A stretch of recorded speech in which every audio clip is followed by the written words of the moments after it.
नमस्कार, आप देख रहे हैं हिमाचल दस्तक की प्रस्तुति दस्तक दिन भर। मैं हूं आपके साथ यशपाल सिंह। आइए नजर डालते हैं आज के मुख्य समाचारों पर। 4 लेन संघर्ष समिति का ऐलान, सही मुआवजा मिले तभी तोड़ने देंगे मकान। शूटआउट में ऊना चैंपियन, इंटर कॉलेज महिला हॉकी प्रतियोगिता में मंडी को दी मात। सिरमौर के रेणुकाम के पनार में 1.5 किलो चर्च के साथ नेपाली गिरफ्तार। यूक्रेन से सकुशल लौटी दौलतपुर व भद्रकाली की 2 छात्राएं, परिजनों ने ली राहत की सांस। अभी भी कई छात्र वहां फंसे। अब बुरांस के फूलों से बनेगा साबुन, शैम्पू। जोगिंदरनगर की महिलाओं को उत्पाद बनाने की दी गई ट्रेनिंग। और अब समाचार विस्तार से। 4 लेन संघर्ष समिति नूरपुर की बैठक शुक्रवार को जसूर में आयोजित की गई। इस बैठक में संघर्ष समिति के सदस्यों ने 2 टूक शब्दों में कहा है कि जब तक उनके मकानों का सही मुआवजा नहीं मिल जाता तब तक वे अपने मकानों को हाथ नहीं लगाने देंगे। समिति के अध्यक्ष दरबारी लाल ने कहा कि सरकार ने भू अधिग्रहण के समय भी उनके साथ धोखा किया था और अब मकानों की बारी आई तो यहाँ भी धोखा किया जा रहा है। उन्होंने कहा कि समिति के सदस्य मुख्यमंत्री से लेकर स्थानीय विधायक एवं वन मंत्री राकेश पठानिया से भी कई बार मिल चुके हैं, लेकिन आश्वासन के सिवाय कुछ नहीं मिला। समिति के वरिष्ठ उपाध्यक्ष सुदर्शन शर्मा ने कहा कि लोगों को पहले ही जमीनों का बहुत कम मुआवजा दिया गया है और अब मकानों का भी मुआवजा ना के बराबर दिया जा रहा है।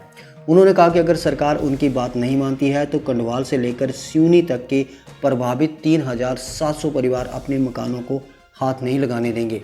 समिति की महासचिव विजय हिर ने कहा कि उन्हें आश्वस्त किया गया था कि उनके मकानों के सही रेट दिए जाएंगे, लेकिन इस मामले में भी प्रभावितों के साथ ठगी की जा रही है, उन्हें धोखे में रखा जा रहा है।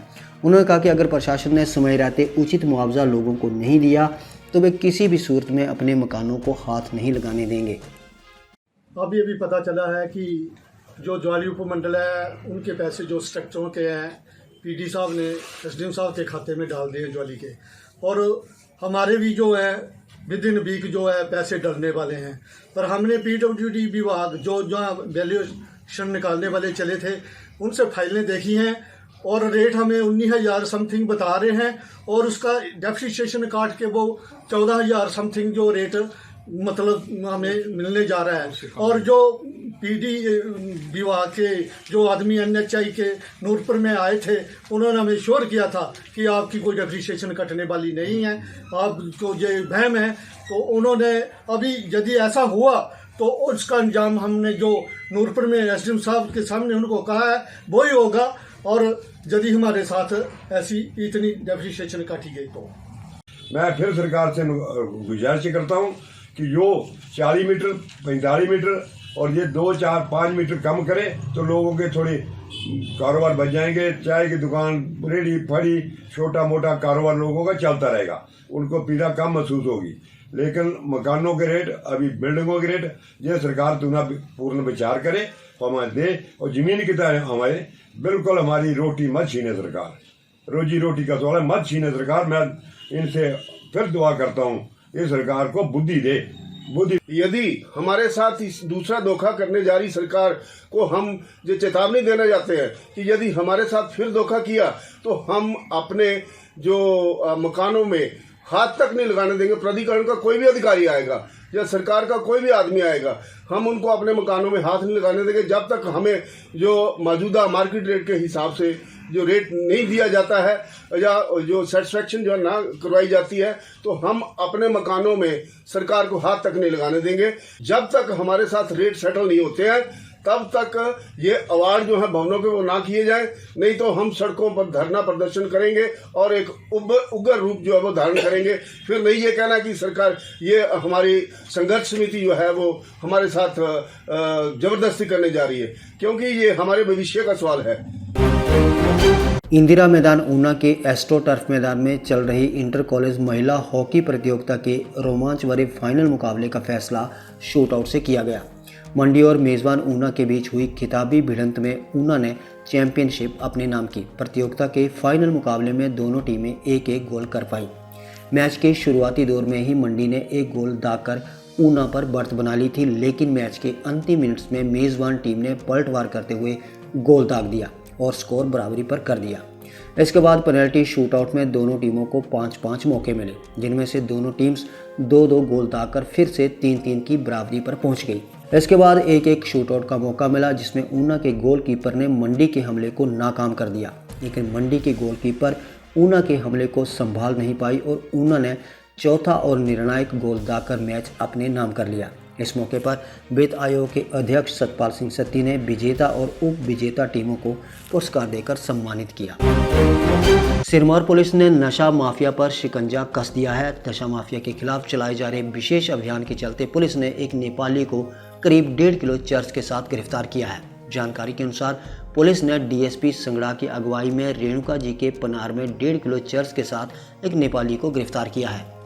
बता दें कि पुलिस ने गुप्त सूचना के आधार पर ददाहू के नज़दीक पन्नार मार्ग पर राह चलते युवक की तलाशी ली तो उसके पास से 1 किलो 453 ग्राम चर्स बरामद हुई।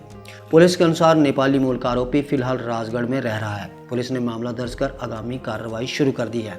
गौरतलब है कि हाल ही में इसी क्षेत्र में पुलिस ने उत्तराखंड के एक व्यक्ति को तेंदुए की खाल के साथ गिरफ्तार किया था और उसके बाद इसी मामले में 2 और लोगों को गिरफ्तार किया जा चुका है। यूक्रेन पर रूस के हमले के बाद भारतीय छात्र किसी भी तरह घर पहुंचने का प्रयास कर रहे हैं। इसी बीच जिला ऊना के गगरेट विधानसभा के दौलतपुरबा भद्रकाली की रहने वाली पुलकित और समृद्धि शुक्रवार को यूक्रेन से अपने घर दौलतपुर चौक और भद्रकाली पहुंच गई। पुलकित ने बताया कि वे 24 फरवरी को भारत लौटने वाली थी, लेकिन कीव एयरपोर्ट पर पहुंचने से पहले ही एयरपोर्ट पर अटैक हो चुका था और यूक्रेन से फ्लाइट बंद हो चुकी थी। हमारी इंडियन एम्बेसी ने मदद की और हमें बॉर्डर तक पहुंचाया। पुलकित ने बताया कि हमारी बस पर इंडिया का फ्लैग था, इसलिए बॉर्डर पर किसी ने नहीं रोका। उन्होंने बताया कि अभी भी काफ़ी संख्या में छात्र वहां पर फंसे हुए हैं। वहीं पुलकित व समृद्धि के पिता ने बेटी के घर पहुंचने पर सरकार और केंद्रीय मंत्री अनुराग ठाकुर व विधायक राजेश ठाकुर का धन्यवाद किया है। वहीं पुलकित ने बताया कि वह खार्किव यूनिवर्सिटी में MBBS की दूसरे वर्ष की छात्रा है और अभी उसके 4 वर्ष बाकी हैं।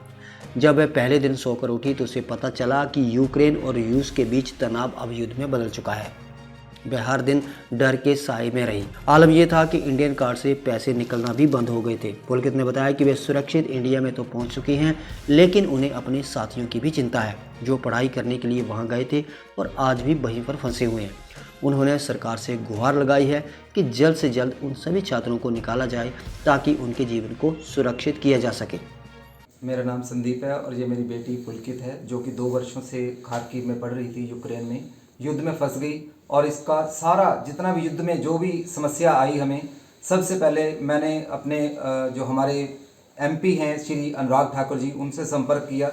उन्होंने एकदम कदम उठाया और इस समस्या से हमें निकाला और स्थानीय विधायक श्री राजेश ठाकुर जी ने भी हमें बहुत ज़्यादा सहायता की है। मैं बहुत ही तहे दिल से इनका धन्यवाद करता हूँ। मैं खार्किव में थी, वहाँ पे हमारी खार्किव नेशनल मेडिकल यूनिवर्सिटी में थे हम लोग। तो हमारी 24 की फ़्लाइट थी, तो वो फ़्लाइट लाइक इवैक्यूएशन पर्पसेस के लिए भेजी थी गवर्नमेंट ऑफ इंडिया ने। तो वो फ़्लाइट जब पहुँचनी थी उसके पहले ही वहाँ पे एक्सप्लोजन्स वगैरह स्टार्ट हो गए थे। तो हमें वहाँ पर रुकने से मतलब वहाँ पे एयरपोर्ट पर रुकने से मना कर दिया था। हम लोग वहाँ से निकाल दिया था हमें वहाँ पे। तो हमें कहा था कि आप लोगों के लिए ये जगह सेफ़ नहीं है। तो हम लोगों को कोई मतलब पता नहीं लग रहा था कि हम लोगों को यहाँ पे जाना कैसे चाहिए या फिर हमारी हेल्प कौन कर सकता है। तो I am very very thankful to the Indian government and literally उनके बगैर यहाँ पर मतलब मुझे नहीं लगता कि हम लोग यहाँ पर वापस पहुँच जाते। और इंडियन एयरफोर्स का बहुत ज़्यादा थैंक है बिकॉज़ उनकी इतनी सारी हेल्प से हम लोग यहाँ पर पहुँचे हैं। उन्होंने बहुत अच्छे से इवैक्यूएशन पर्पसेस को हैंडल किया है और हमारे यहाँ पर MP श्री अनुराग ठाकुर जी और हमारे स्थानीय विधायक जो हमारे हैं श्री राजेश ठाकुर जी, उनका सबका मैं धन्यवाद करना चाहती हूँ। उनकी हेल्प के बिना हम लोग शायद यहाँ पे आज नहीं पहुँच पाते। Thank you so much. Jogindernagar में महिलाओं को आत्मनिर्भर बनाने के लिए स्वयं सहायता समूहों की आज खास वर्कशॉप आयोजित की गई। कार्यशाला में महिलाओं को किसान भवन में बुरांस के फूलों से विभिन्न उत्पाद तैयार करने का प्रशिक्षण दिया गया। इस प्रशिक्षण में हरियाणा से आए ट्रेनर ने बुरांस के फूलों से तैयार साबुन, shampoo, conditioner, face pack, face wash इत्यादि उत्पादों को बनाने की ट्रेनिंग दी। ट्रेनर धर्मवीर ने बताया कि बुरांस के फूल अत्यधिक लाभकारी होते हैं और सौंदर्य प्रसाधनों में भी इसका इस्तेमाल किया जाना चाहिए। उन्होंने कहा कि जोगिंदरनगर में बुरांस का उत्पादन भारी मात्रा में होता है, अतः लोगों को इसका आरोग्यकारी फूल का प्रभावी ढंग से उपयोग करना चाहिए। प्रशिक्षण शिविर का निरीक्षण करने आए जोगिंदरनगर के SDM और नगर परिषद के EO doctor major Vishal Sharma ने महिलाओं को प्रोत्साहित किया और इन उत्पादों की मार्केटिंग के लिए बाजार उपलब्ध करवाने का भी आश्वासन दिया। उन्होंने आशा जताई कि इस शिविर के बाद महिलाओं की आय में भी वृद्धि हो सकती है। दामला जिला यमुना हरियाणा से आया हूँ और आज हम यहाँ जोगिंदर नगर हिमाचल प्रदेश में हैं और यहाँ पर हम यहाँ का जो लोकल हर्बल फ्लावर है बुरास, उसकी यहाँ पर हम लोग फेस पैक बना रहे हैं, नहाने के साबुन बना रहे हैं, बॉडी वॉश बना रहे हैं और शैम्पू बना रहे हैं और उसका शैम्पू बना रहे हैं, उसका जूस बना रहे हैं बुरास का। और बुरास क्या है, इसमें विटामिन ई ज़्यादा है और विटामिन सी भी है। ये हमारे बॉडी के अंदर तो हमको गर्मी में हमारे को ठंडा होता है, ये ठीक रहता है, लेकिन ये हमारी बॉडी के लिए भी अच्छा है और ये लोकल फ्लावर है यहाँ का और ये बड़ा इजी है, बहनें इसको आराम से बना सकती हैं। तो आज ये बहनों को हम यहाँ ट्रेनिंग दे रहे हैं जी, जिसमें हमने शैम्पू, साबुन, फेस पैक और ये जूस बनाए हैं। धन्यवाद जी। ये आज का ये कार्यक्रम डॉक्टर अरुण चंदन जी हैं, उनकी सहायता से आज हमने ये कार्यक्रम रखा था। एक्चुअली जो हमारा ये नगर परिषद है, इसमें बहुत सारे सेल्फ हेल्प ग्रुप्स हैं। वो सेल्फ हेल्प ग्रुप जब मैंने यहाँ पे ज्वाइन किया तो मैंने देखा कि वो रूटीन के ही काम कर रहे हैं। कोई पापड़ बना रहा है, कोई स्वेटर बना रहा है और ऐसे ऐसे प्रोडक्ट्स बना रहे हैं जिनकी मार्केट में कोई डिमांड है नहीं। तो इन सेल्फ हेल्प ग्रुप्स की मतलब कोई ऐसी एक्टिविटी नहीं थी जिससे इनको कुछ आमदनी उसमें हो सके। मैंने डॉक्टर साहब से रिक्वेस्ट किया था, डॉक्टर साहब ने ही एक बार बताया था कि आयुष आहार का नया कंसेप्ट आया है, तो आज इसी उपलक्ष्य में एक ये डेमोन्स्ट्रेशन रखी थी, जहाँ पे हमारे सेल्फ हेल्प ग्रुप्स के मेंबर्स आए हुए हैं और एक डेमोन्स्ट्रेशन देखने मिली है।